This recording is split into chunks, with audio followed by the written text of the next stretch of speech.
Hi, my name is Konstantinos Isaias and I'm here for another updated interview with Michael Jackson's nephew, Taj Jackson. We interviewed Taj back in December of 2019 to clarify for us who was really Michael Jackson. The media constantly tried to portray a different image of Michael Jackson. So for us it was very important to go back to the source and talk to a family member that spent hours and hours with him, and he has a different perspective. We talk about living Neverland, the allegations, his personality, his childhood, his blackness, his artistry, and some of the conspiracies that Michael was worrying about. Of course, we didn't have enough time to talk everything about Michael Jackson.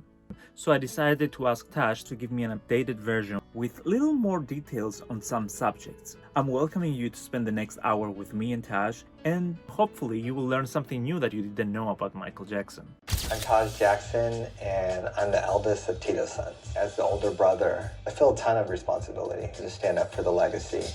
I've been thinking a lot about doing a documentary about my uncle.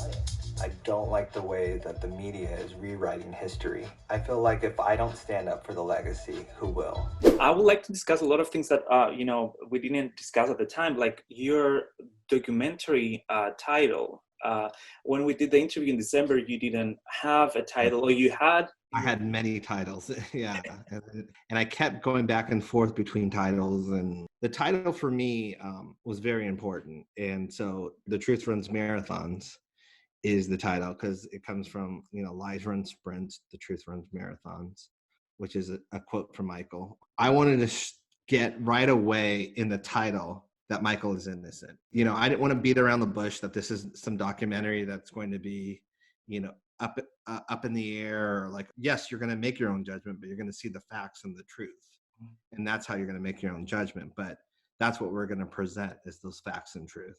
And so I wanted that right away in the title, because I also think subconsciously people read that, and The Truth Runs Marathons is something that I wanted next to my uncle's name, because I think with the media, they don't even go for the truth. It's all about lies and fabrications. I felt like that was the strongest title, but also a title that I would be proud of, in terms of seeing on a streaming platform or on a marquee or whatever. So I'm really happy with the title now.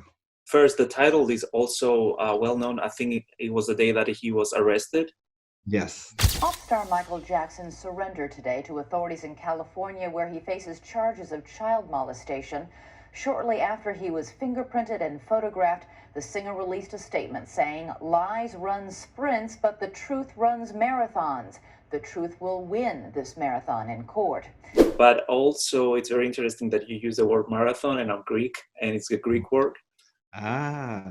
So it's marathonos, and it's a Greek history. The title was very symbolic of really what we as family, friends, fans have gone through, is that we literally have had to take this marathon, while Leaving Neverland and other tabloidy stuff have been sprints. They've been stuff that have gone really quick, and, they're designed to disrupt as fast as they can. We're out here preaching the truth and teaching one by one sometimes, hey, no, you're wrong. Here's the facts. Here's court documents. Here's, depositions.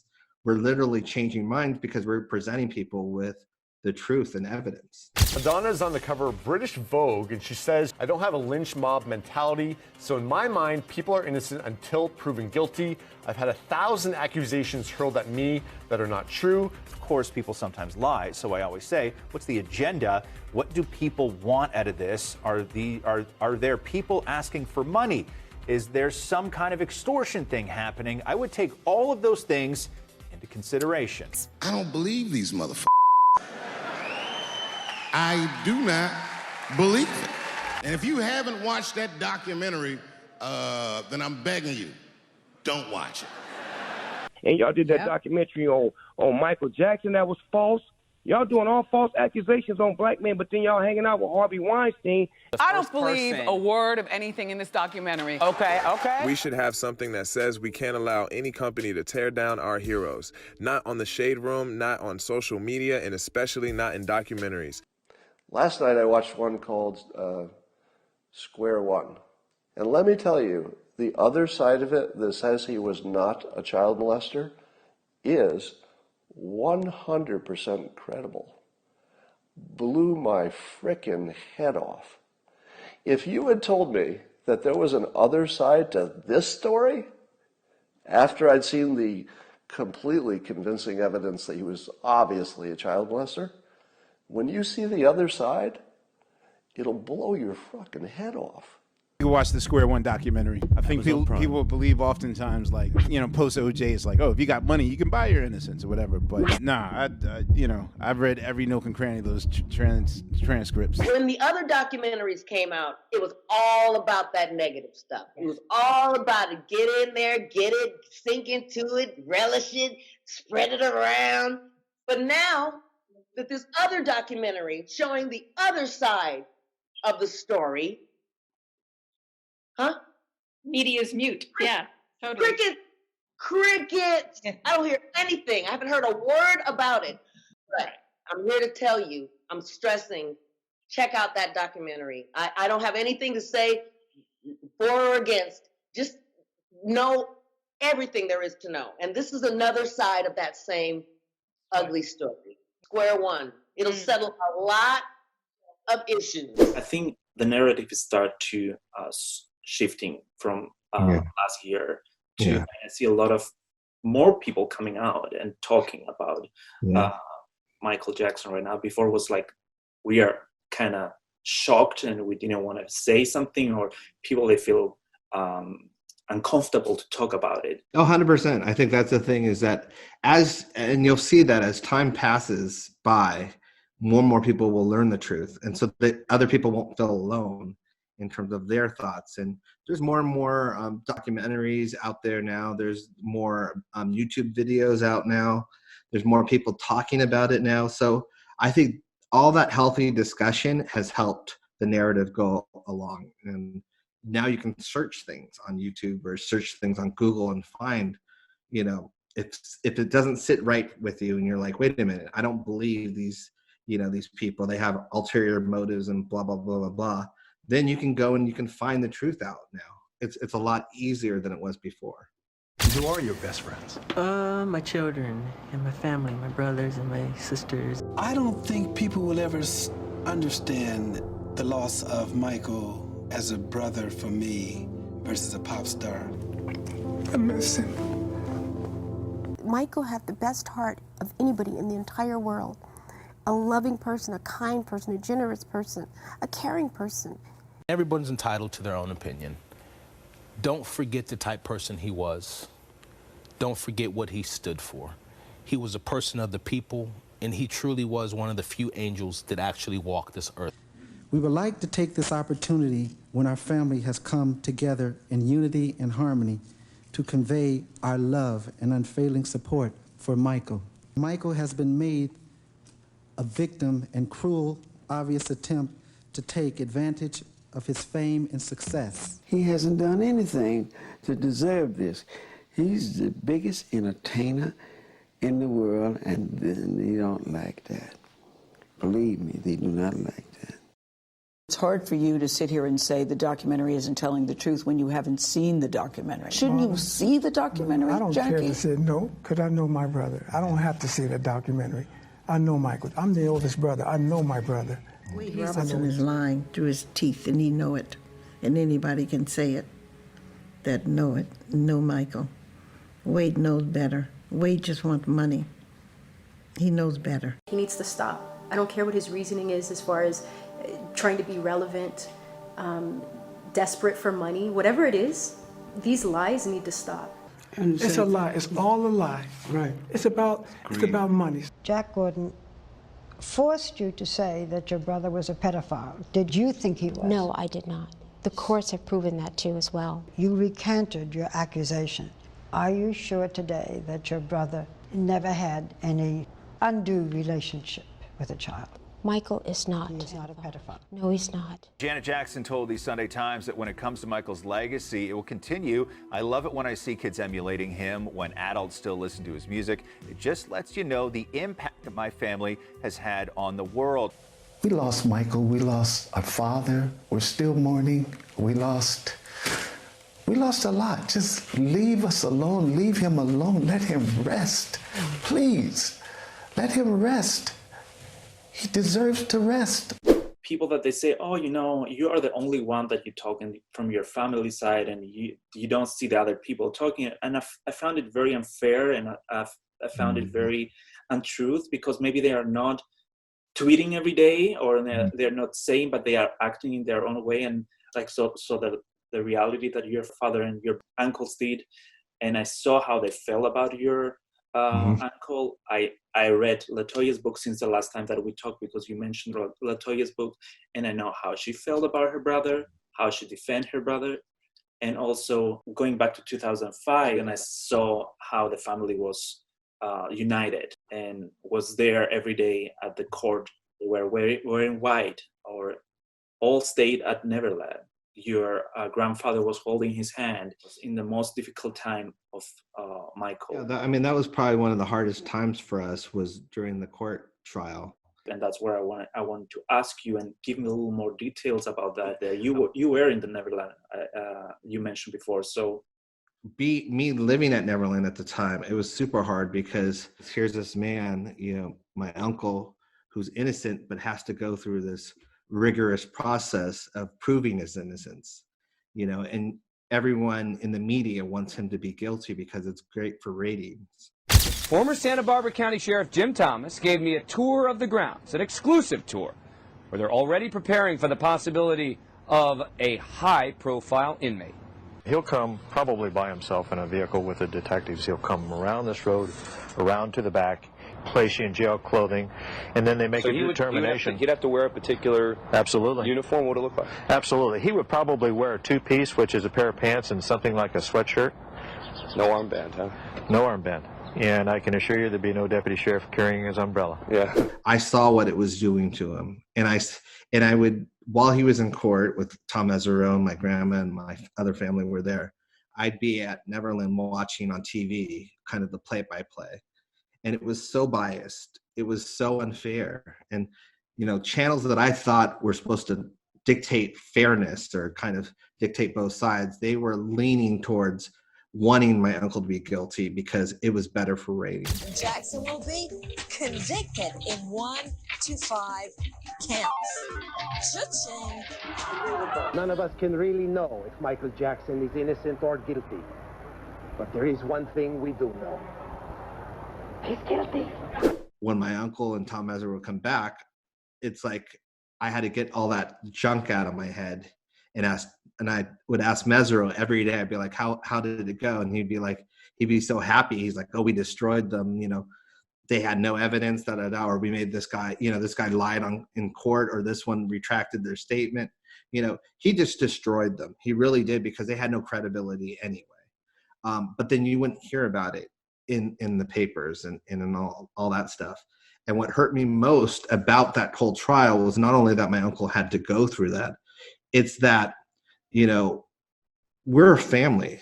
People forget that Michael Jackson is a human being, and that he has a mother, he had a father, he had brothers and sisters that loved him. And I think that no other place showed that love and support than that trial. They were there for him, while everyone else in Hollywood ran for the hills because publicists or agents said, oh, don't touch that, or don't go near that.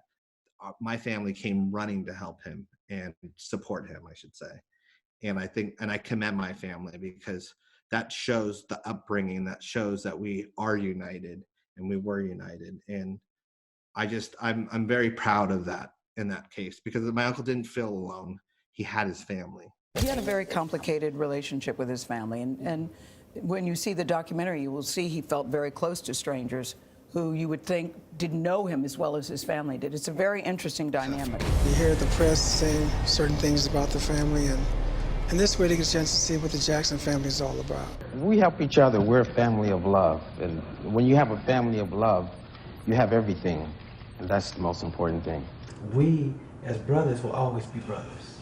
Exactly. I don't give a damn what contracts, what's this, what's that, whatever business venture you get, you will always be brothers. And that will never change. Your family is constantly attack or criticize how they are between them. And this is not fair, because all the families, they have the ups and downs. But in the end of the day, family is a family, and blood is blood, and it's not our place to judge, and it's not anyone else's place to judge the family of a person.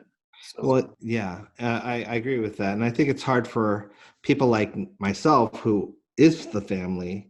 We're hearing strangers comment on our relationship in terms of they think they know more than we know, and I think it's very ballsy to do that, to think that what's going on in the family better than the family knows in that way. Early this afternoon, Michael Jackson got out of a car behind the Santa Barbara County Jail in handcuffs. Jackson had arrived on a private jet from Las Vegas. The plane rolled its nose into a hangar where Jackson got into a waiting car out of view of television cameras. He was taken into custody there at the airport. Jackson had his mugshot taken, and he was fingerprinted here at the county jail before he posted a $3 million bond. Jackson gave a wave when he was released after booking. He's scheduled for arraignment in January. Brian Rooney, ABC News, Santa Barbara, California. I want to discuss with you about the police mugshot. That mugshot was weird for me. I felt always something not right in that mugshot. But it came to my attention that someone tweeted a video and photo from that day, actually, and he looks different than what he looks on the mugshot. And I'm wondering, do you think it's possible to be a Photoshop, because it looks different than what it was in the reality? I'm not 100% sure. I wouldn't put it past anyone, especially how the media and that department wanted to ridicule him and make him out to be certain things and certain, look a certain way. I know that the picture's grossly overexposed, as a photographer, I know that. And so it makes him look a lot wider than he was. And I know that it also, his lips are a lot more saturated than they're supposed to be, to make him look almost like a clown. Yeah. So yeah, it wouldn't surprise me if it was Photoshopped or if it was manipulated. Or shot with extreme lights or something like that to make it look like that. I don't know. Extreme lights or even a wide angle lens. I mean, I don't know, but I know there's ways to make someone's face look different. They Photoshop a lot of pictures, like the OJ story. I remember that it was also Photoshop in the magazines. Mm-hmm. Well, you also have to remember is that the mugshot probably went to the press, so it could have been the press that photoshopped, the picture, and whoever got that first picture could have photoshopped it to make it look even weirder for their tabloids and their entertainment shows and all that stuff. So I don't put it past anyone to do it, but it probably went through many hands, and that's the version that we got. But it could have been someone else that just said, hey, look, I want him to look a little more freakier, or like a freak. So, let's expose this, let's do this. And it's interesting, one fan did the comparison of how he was looking at the time, and how he put the two pictures together and creating a fake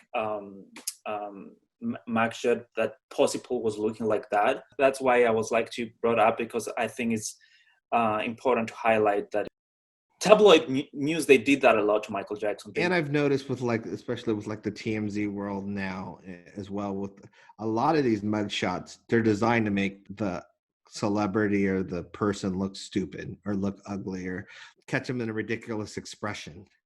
They're designed that way to get traction, to get eyeballs on them. It's also possible that they told him something at the moment and he was like, what? And exactly. And they took the picture, and it's that's it. Yeah. For sure, for me, that mugshot is not what was the reality of how he looked. I guarantee you, Constantine, they took the worst one. Whatever, if they took multiple pictures, they guarantee you they took the worst picture and used that. Yeah. I guarantee that. I just know for a fact that that's what they did.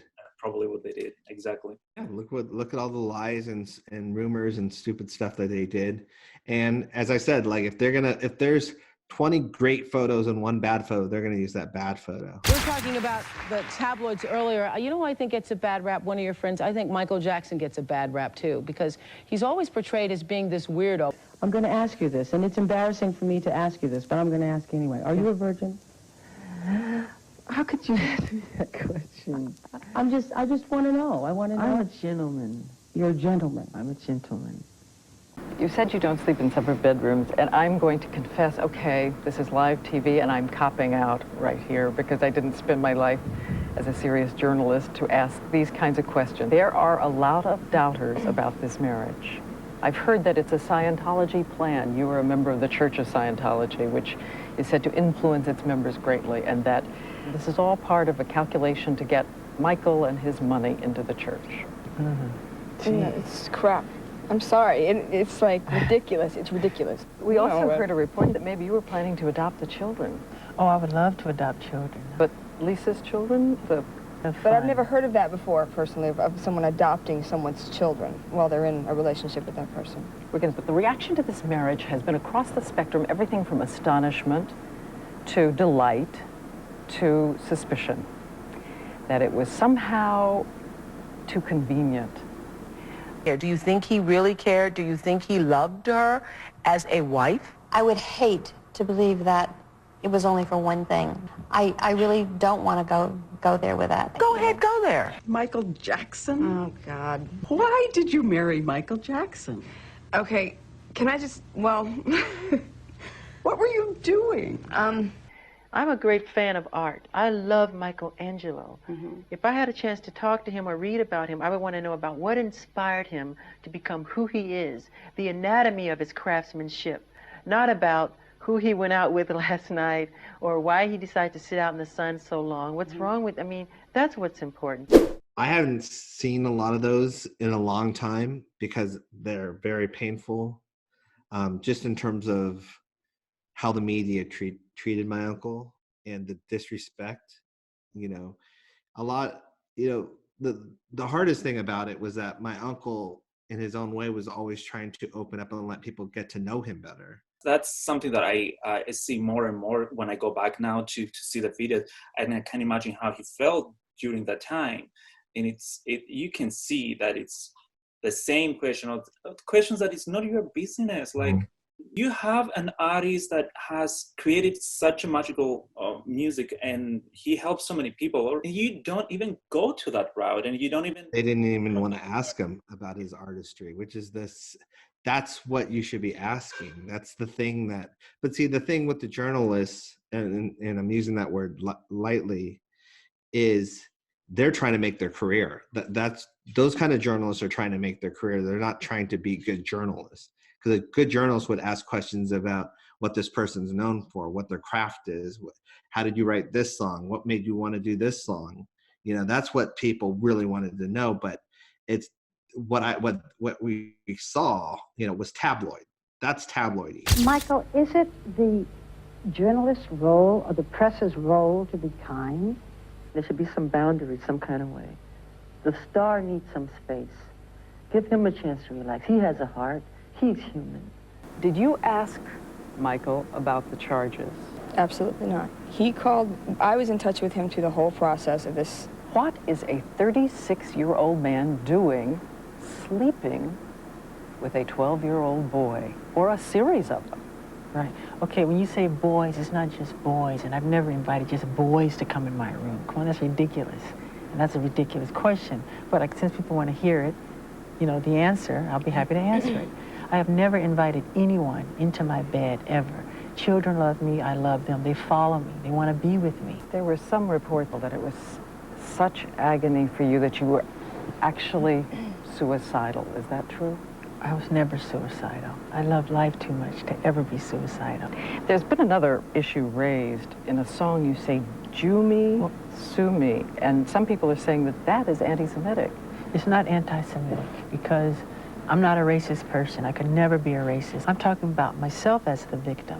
Is your skin lighter because you don't like being black? This is the situation. I have a skin disorder that destroys the pigmentation of the skin. It's something that I cannot help, okay? But when people make up stories that I don't want to be who I am, it hurts me. It's a problem for me, okay? I can't control it. Somehow people still are not, they don't feel they've heard everything about the whiteness of your skin, and that it's not somehow a choice on your part, along with the makeup, to be, is it to be neither black or white, neither to look completely male, to be in the androgynous zone? I think they want to know, it is a decision on your part some way, the way you look. Where does it come from? I think it creates itself, nature. Do you wish you were the color you were again? Do I wish I was the color? You have to color. ask nature that. I love black. I love Do you wish black. you were that way? I envy her because she can tan and I can't. I'm a black American. I'm proud to be a black American. I am proud of my race. I am proud of who I am. And this is kind of what he had to deal with, is just this bombardment of, like, you know, almost like an attack. Like if you're on the juries, you know, if you're in court and you're on the witness stand and these people are just attacking you constantly. It just was, watching that was a little frustrating because, you know, the journalists were always trying to paint the picture or trying to lead it somewhere. They were not being journalistic. They were always trying to get their agenda across. It's interesting for me, like, I will get example that the Diane Sawyer one, he was just releasing history album. So he had so many new songs that he can share his inspiration, the reason that he wrote the songs, what happened. He was married to Lisa Marie. He was traveling all over the world with Lisa Marie to the hospital, children's hospitals.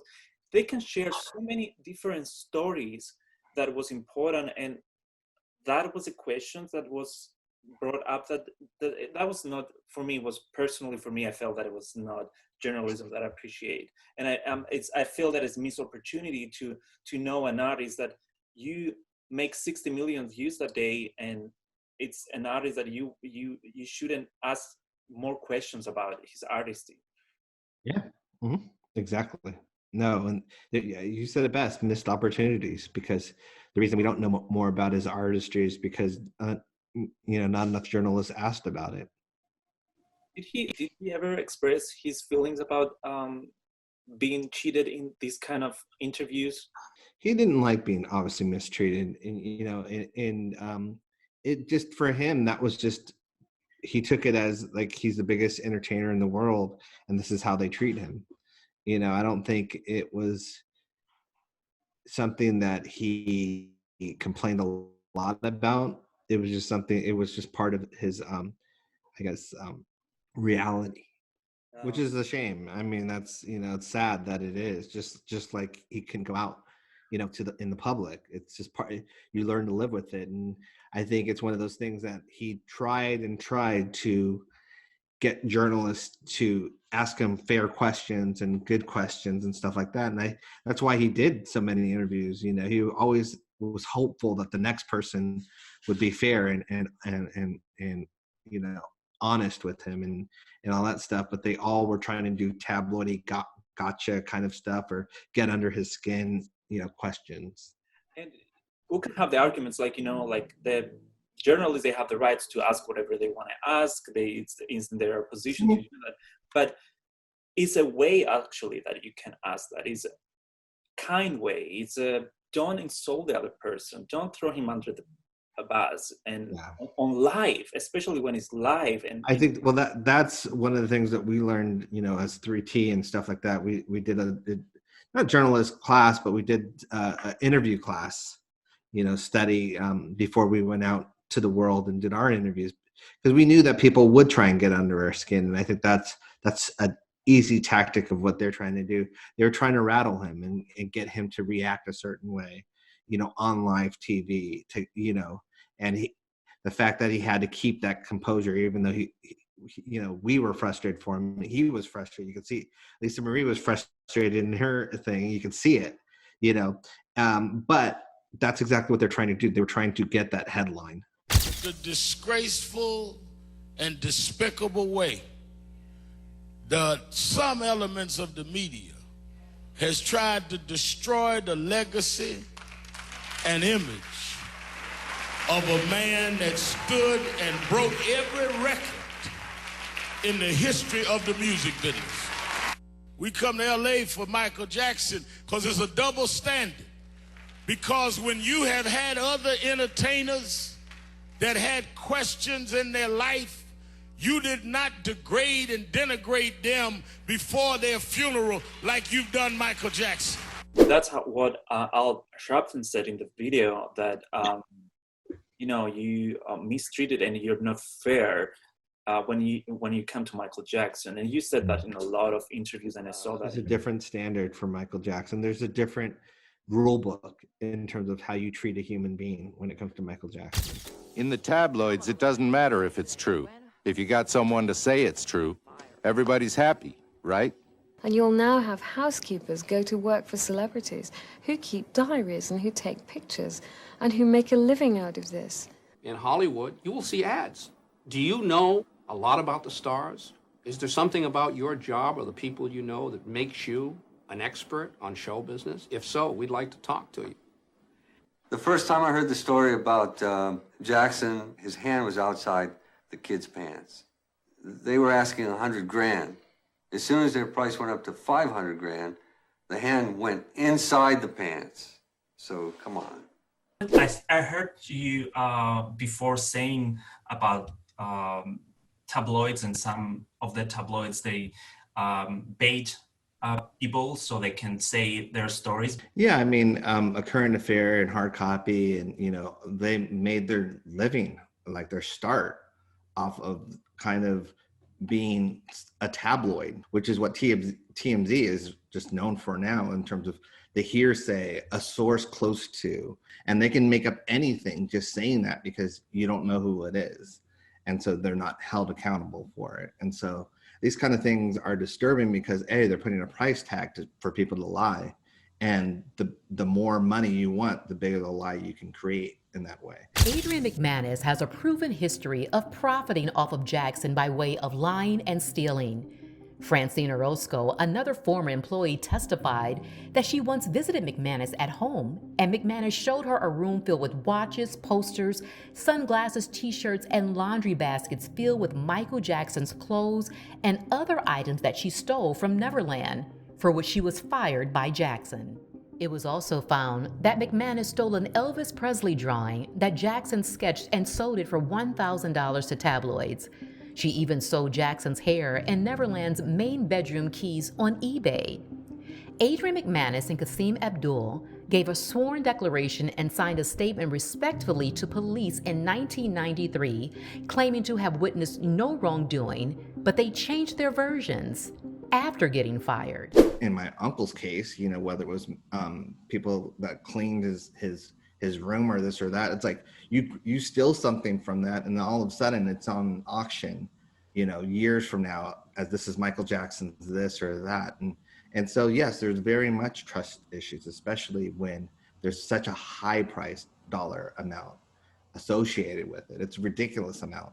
The former employees, Bianca Francia, Ralph Cheka, Adrian McManus, and Kasim Abdul, all admitted on the stand that they were paid money by the tabloid media. After a taped conversation, Philip Lamarck admitted in court that when tabloids offered him and his wife $100,000 for a story, he tried to up it to $500,000. For 100 grand, they bought an interview with the guards who claimed they'd smuggled boys to Jackson. The show also did a buy-up on a story everybody'd been chasing. That was a bargain, about $25,000. And Hard Copy was killing A Current Affair in the ratings. Many of them sold their stories to supermarket tabloids and tabloid television. Two, as I mentioned, were involved in a losing lawsuit against Jackson. Others, Bob Jones writing a book. Others have changed their stories demonstrably. They went straight to the tabloids because and they cashed out. They made their money. They'd make up stories, and they would then have to get on the stand when it came to the court case and then denounce what they said, or basically tell, the justice system that they made it all up, and they'd crumple under the evidence. So it just shows you that people sometimes aren't interested in the truth; they're interested in the lie. That's really sad that someone can sell a story to destroy someone's life, and that's the thing with Michael Jackson. He was like a dollar sign, and was always like a target because of they can make money over him or they can take money over him. You could buy a house from just a lie that you told about him. It's insane how he was fighting all the time about the tabloids. Don't read tabloids. Well, it's the tabloids are also a brainwashing technique. The more often a person tell a lie, the more times you hear a lie. I mean, you begin to believe it. If it's told often enough, you start to believe it. I've been living in that kind of life all my life.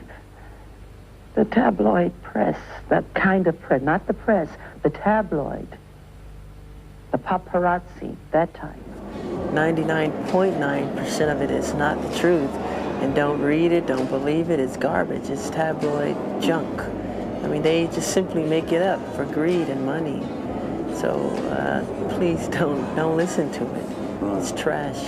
Just remember something, just because it's in print doesn't mean it's the gospel. People write negative things because they feel that's what sells. Good news to them doesn't sell. Like with tabloids, they're a form of brainwashing.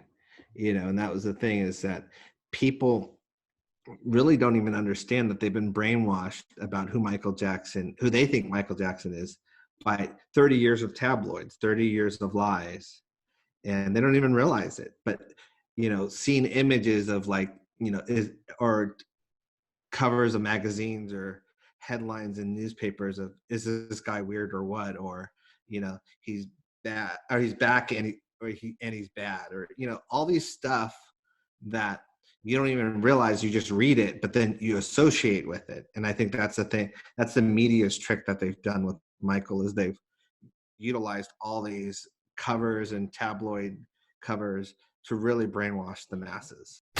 After the enormous success of the album Thriller, the media became increasingly vicious toward Michael Jackson. Tabloids soon began disparaging him with the nickname Wacko Jacko, a term Jackson despised. Wacko Jacko. Where'd that come from? Some English tabloid. First was applied to the pop star by the British tabloid The Sun in the middle of the 80s, but its etymology goes back further.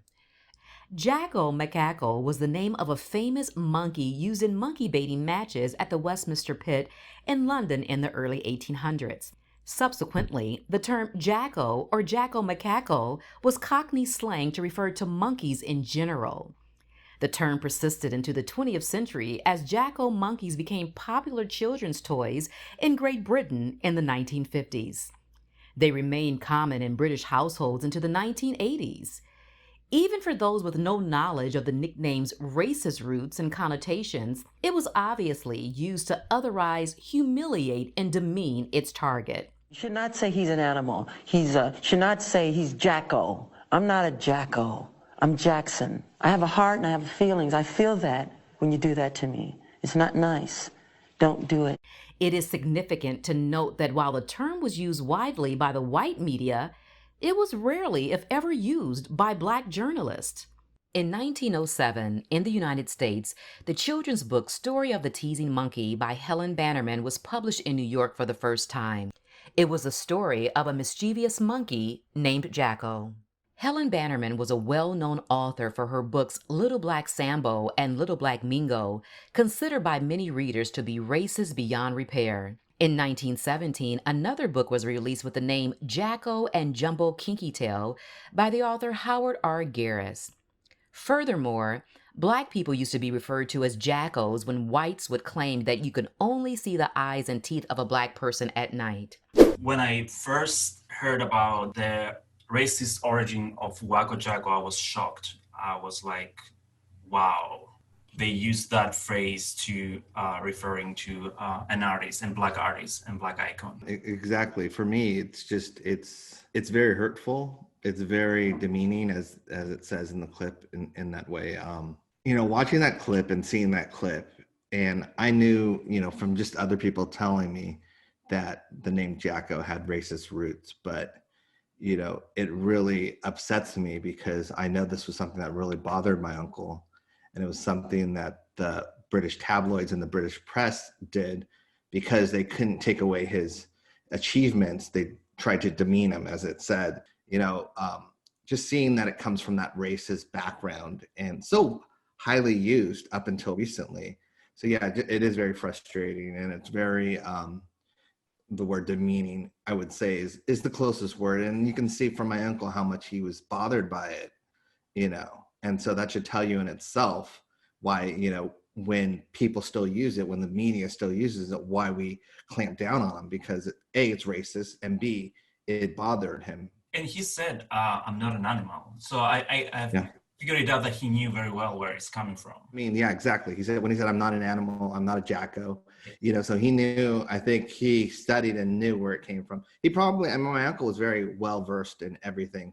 So, when it talked about Little Sambo and stuff like that, he already knew all that stuff. And anyway, so he probably knew where that term came from, which made it even worse. When I tweeted first about the Waco Jacko, I got a lot of backlash from a lot of UK people and said, no, it's like a Jacko Jackson, like it's just like it's a rhyming thing and all that stuff. No, nothing in the tabloids or nothing from what I've experienced, nothing in the US, UK, or Australian media is just coincidence when it comes to Michael Jackson.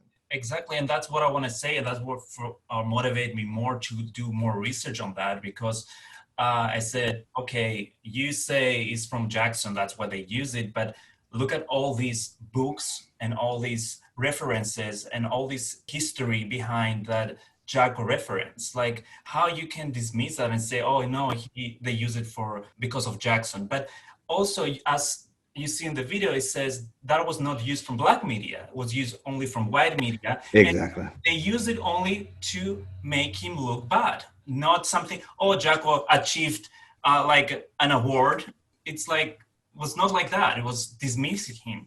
It was dismissing him, but not only that, the fact that, I would understand if the media had different nicknames for other people in that way, and they were equally harsh to other people, but they weren't in that way. And especially when it comes down to racism, there's no fine line of, this is just a joke or not. Exactly. And I think it's a time to call out these racist tabloid news and have them accountable for using that word, to stop using it. And when you equate someone to a monkey, you know what you're doing. Well, if Aunt Jemima and Uncle Ben was called out, I think they need to stop using Waco Jacko too. 100%. And I think, but that's just a way that they demean him and they have control over his name and over his basically history. They manipulate our history books. The history books are not true. It's a lie. That's right, Michael. The history books are lying. You need to know that. You must know that. Of course, we know that history, and especially Black history, is constantly hidden for the harm they did to Black people. And parts of the history change or not exposed for many years. And you said that Michael was studying as well Black history, and you gave him as a gift the Eyes on the Prize. Yeah, he was very into Black history. I gave my uncle a version of Eyes on the Prize, and I gave my grandma a version of it too. It's like this. It was this box set of just everything lining up of kind of the journey of Black Americans throughout history in America, and I loved it so much. It was something that I saw, and it really connected me. And I'm like, okay, my uncle has to have one, and my grandma has to have one, because I know they'll appreciate it, and they did.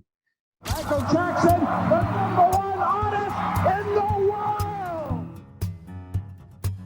By 1984, Michael Jackson was the most famous man on the planet.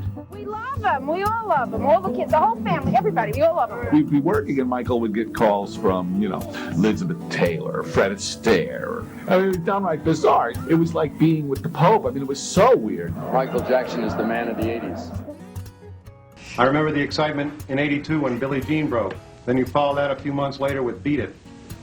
People everywhere were glued to their sets watching you on MTV. And became the biggest selling album in the history of music, selling anywhere between, we still don't know, 67 to 104 million albums. Michael, I think this is going to be the Citizen Kane of the videos. I really do. It's going to be the most revolutionary thing in the history of in the videos, Michael's stardom and success grew faster than any artist in recent memory. His look dominated playgrounds and concert halls and discos and clothing stores. The hysteria in London at the unveiling of his wax replica at world-renowned Madame Tussauds Wax Museum was unparalleled. Not since the Beatles has the world seen such mass adulation of a recording star, inspiring a loyal and fanatical following of adoring fans. Michael Mania is once again sweeping the world. What will he sound like? What will he look like? How will he move? No one is really sure, but we are sure of one thing. Here he comes. Tell me a little bit about that time, because it's one of the most interesting times in music history. So, and a lot of things happened at the time. You know, he got his stars and he got all these Grammys and he was everywhere. I think it was a little before start the whole tabloid craziness. Yeah. I think you're 10, 11 years old at the time. 11, 12-ish, I think. Yeah. Tell me about these moments. It's one of the things that I still pinch myself and go, you know, how was I so lucky to be around, not only in that era, in that time period of, you know, the Thriller days and stuff like that, but I was related to the guy. And not only was I related to the guy, but I got to hang out with the guy, you know. So I felt like one of the luckiest kids in the world, because I remember we got taken out of school one day and it was for the Walk of Fame, the Hollywood star. You can see us there, you know, looking at him and looking at the star and stuff like that, and just seeing a sea of people and going, what is this? You know, I didn't know the impact of it because I'm too young, but at the same time, it's just like, these are memories that are, you know, so important to me, but they're such milestones in a way. And it's like, I know I keep saying I'm so lucky, but at the same time, it's like, I know people that would have died to be in the spot that I was in, and just to hang out with them. I mean, we could just joke around and watch movies and stuff like that, like The Exorcist, and, you know, funny things that, you know, I mean, that's not funny. Exorcist is not a funny movie, you know, for people that haven't seen it, you know, but I love horror movies in that way. But it was just a magical time. It was the most fun era. I mean, I would challenge people, but, you know, there's Emmanuel Lewis, you know, Sean Lennon. There's a lot of people around in that era, but at the same time, it was a lot of fun because it was just about being young. And I miss that decade anyway. I miss the 80s because it was just such a great decade for me. It's Peter Pan, to me, represents something that's very special in my heart. You know, he represents youth, childhood, never growing up, magic, flying. And to me, I just have never, ever grown out of loving that or thinking that is very special.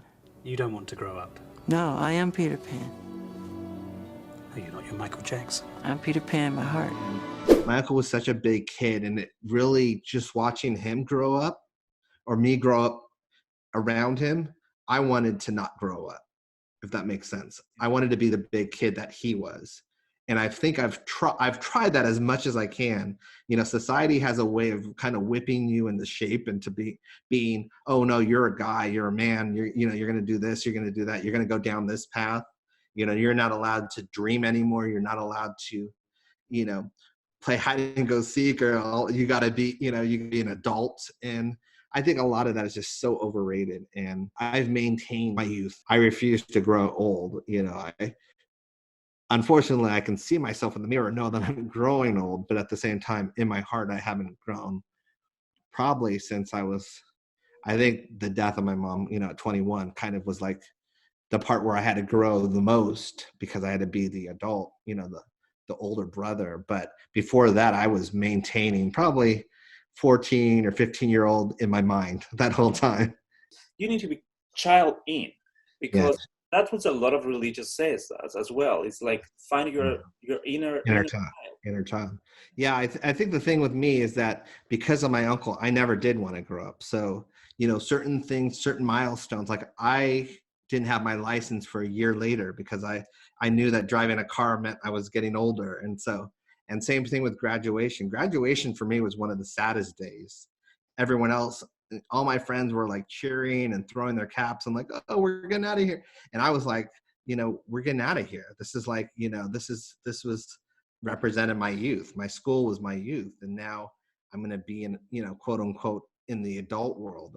And it was a really sad day for me in that sense. So I think being around Michael Jackson, you learned the benefits of just being young and youthful and childlike and dreaming and laughing and all that stuff that adults just don't do as much anymore. And it saddens me. Those were very sad years for me. And why so sad? Because on stage we see you performing, you're getting your Grammys. Why so sad? Oh, there's a lot of sadness about my past life and, adolescence and my father and all of those things. It just made me very, very, very sad. During the 80s, and that time, he was going through that spiritual change of dealing with his inner child and finding his inner traumas that he has as a child. And he mentioned a couple of times about it was hard time, the 80s for him. The 80s for my uncle, it was a bittersweet time because he was winning awards. He was getting the credit and accolades that he deserved in certain, genres and media because it was undeniable. But at the same time, it was a very lonely time for him as well because he grew up different. He grew up, without a childhood. And once you've hit that certain amount of fame, there's trust issues. There's, the media is watching you in terms of waiting for you to fail in certain ways. So your freedom in terms of going out in the public, even something as simple as going to watch a movie, you can't do anymore. And so that's the frustrating thing about it's almost like he became a prisoner of his own success. So while the world saw him in the 80s, happy and all that stuff, I think deep down inside, yes, he was happy because he was achieving his dreams. But at the same time, he was still trying to learn and kind of be situated in the environment that the success put him in. People forget that, in the 1980s, Michael Jackson was still in his 20s. And I can tell you firsthand, as someone that's gone through his 20s, I've learned a lot of myself from 20 to 30, and now put the spotlight on you, put the national spotlight, be the most famous person in the world, and then tell me, how can you learn about yourself when when everyone else is critiquing you, everyone else is telling you who they think you are. And so, yeah, there's growing pains in general, but at the same time, I know that there's a lot of great people around my uncle that helped him in that scenario and that made him laugh, that made him kind of distract from that. And so, yeah, there's the good and the bad in that way. And there, times it was lonely for him. And at times he had, pie fights and, run around and stuff like that. So there was a lot of everything. Neverland appeals to the child inside of every man, woman, and child. It's a place where I feel that you can return to your childhood. You find grown-ups, doing things they hadn't done since they were like 10 years old. And it's just a fun, wonderful place to be. It's just a fun place. I love it. So I create my world behind my gates. Everything that I love is behind those gates. We have elephants and giraffes and crocodiles and every kind of tigers and lions, and we have busloads of kids who don't get to see those things. They come up, sick children, and enjoy it. Mm-hmm. They enjoy it in a pure, loving, fun way. And there are so many children in the cities who've never seen mountains, who haven't been on a carousel, who haven't petted a horse or a llama, who've never seen them. So if I can open my gates, and those gates open, and that bliss, an explosion of screaming and laughter from the children, and they run past the bridge, they run on the rides, I say, thank you, God. I feel I won God's smile of approval, because I'm doing something that brings joy and happiness to other people. Neverland is me, It represents the totality of who I am. It really does. I love Neverland. Tell me a little bit about Neverland, because you know how I feel about Neverland. I visited recently with some other fans. That was my dream as a kid. When I was seeing images of of Neverland to come one day to Neverland. I felt a very special energy there when I went, and I felt the magic in the air without even Michael being alive, but I felt his spirit and his energy is there. Tell me a little bit about Neverland, because I feel that we need to give more positive comments about Neverland. It's interesting. Leaving Neverland, you know, kind of tried to destroy Neverland and the name Neverland and the image of Neverland. But anyone that's ever been there, I don't care who you are, whether you're a relative of Michael Jackson, whether you're a friend of Michael Jackson, whether you're a friend of the relatives that, you know, invited you to a birthday party at Neverland, everyone knew that that place was magical. You know, and I think the people that I've talked about Neverland have been people that have never been there. I mean, the place truly was magical. From getting into the gates and hearing the music, you felt like you were in a different world. And you felt that magic, you felt that energy, you felt that spirit of it. It really did have, in my opinion, a certain energy to it.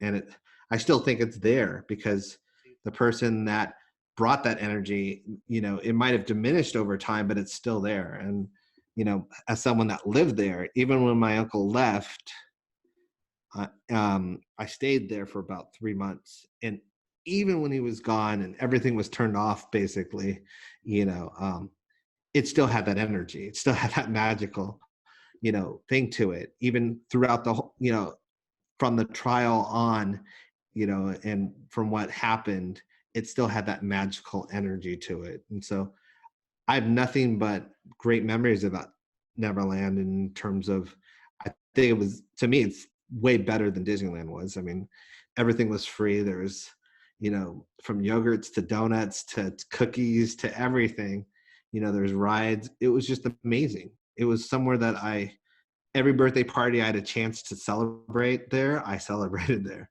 And so I felt very lucky to have Neverland in terms of, because my uncle never said we couldn't do our birthdays there. So I always felt like that was an opportunity. And so whether it was spending time with like a bunch of my friends from high school, or it was spending time with Michael Jackson at Neverland, there's such great memories. The minute I started breaking the all-time record in record sales, I broke Elvis's records, I broke Beatles' records. The minute it became the all-time best-selling albums in history in the Guinness Book of World Records, overnight, they called me a freak, they called me a homosexual, they called me a child molester, they said I tried to bleach my skin, they made everything to turn the public against me. This was all complete conspiracy. You have to know that. Since he became the biggest artist of all time, you know, and selling the most albums of all time with Thriller, I think they've been constantly trying to diminish his, not only records, but his impact. Michael Jackson, in his career, pop culture, broke down racial barriers. First black to get MTV to run black videos, his. First black to get people like Rolling Stone who are blacks on the cover. These are facts. This is not my guess. Did Michael Jackson not do the things I just outlined? Yeah, but they're not important. Well, then that's why he's being They're saluted. not important. They're not important. No, what MTV does is important with Rolling Stone magazine. It is important to the millions of people that bought his records. And that's okay. He is the top record seller in the world. Look, I heard a lot of people yesterday, and I think you were one of them, but correct me if I'm wrong, saying that Michael Jackson was some kind of African-American icon. Yeah, he was. Well, then why did he have white children? What does that have to do? What does that have to do? So in order for him to be an African-American icon? An icon? Why would he have that choice? He is Why? I'm trying to answer you. Would you like an answer from an African-American? Yes.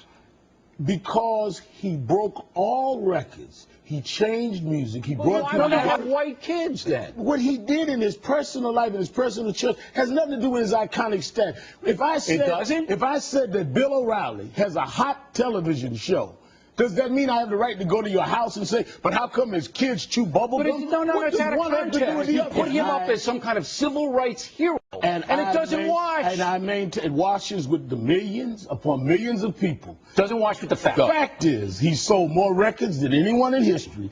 The fact is, he broke every record. We're not talking about a game here. We're talking about a fact that he broke those barriers. That's and those barriers were very important. Other people, because he broke those barriers, are able to use those means now to enhance their career. It's just certain things that they do to remind you in terms of like, oh no, we'll tell you when you're this or that. Almost like, you know, when they said the self-proclaimed king of pop. Where did this whole notion that you proclaimed yourself king of pop come from? Well, I didn't proclaim myself to be anything. I get very upset when I see changing history or trying to mute history with, like, for example, Google did that ad this year with not including Michael Jackson as part of the Black history. They use Prince, they use Beyonce, they use all these other people, and that's what it said. It's like not including Michael Jackson in your thing because, you know, it's all about numbers and crunching percentages of, you know, is it risky to put this out because of this and that? But at the same time, history is history, and not including my uncle in certain things of when he is such a big part of Black history, you know, not including him in that ad was a slap in the face. I don't care who says what, it just was, because I think they had a lot of the people that had broken the glass ceiling, and my uncle was one of those people. It doesn't surprise me. I mean, Rolling Stones magazines, you know, at that time considered probably the most prestigious magazine, music magazine, you know, in existence. And you would think with my uncle's accomplishments and everything that he had done throughout his career that he would have been on it, you know, over 20 times. You know, from his lifetime, he was only on the cover 6 times. But then you have people like his peers, like, you know, Bob Dylan, who was on 15 times, or Bruce Springsteen 14 times, you know, or Madonna, you know, 11 times. I'm counting up into the point where my uncle passed in that way. Obviously, when you pass, then people become nostalgic and then, you know, do covers and stuff like that. But I'm talking about in his lifetime. And those kind of things really bothered my uncle, not because he was in competition with other musicians, but he always felt like he never got the credit he deserved. There was a lot that my uncle had to do to break that glass ceiling, and, you know, and fight basically not only for himself, but also for his race. You know, just being a Black man in America and being on the cover was a big deal. And so there's a lot of racial barriers that people have to, you know, my uncle had to break that glass ceiling for, in a way, as MTV, another one. MTV does not play Black artists in heavy rotation, not even Michael Jackson. MTV wouldn't play it. MTV would not play it. They would not play Beat It or Billie Jean on the grounds that they were a rock station. Yetnikoff threatens to pull all CBS artists from the channel. MTV quickly relents and plays Billie Jean. So on behalf of MTV and our audience, I'm thrilled to present you, the biggest selling recording artist of all time, with the award for MTV's Video Vanguard of the Decade. MTV changed the music business, and Michael and MTV would not have been able to do what they did without each other. They rode each other to glory, both of them, in a big way. Just like MTV have very short memories when it comes to certain things, but without Michael Jackson, MTV wouldn't have existed, because it would have been dead in the water years later.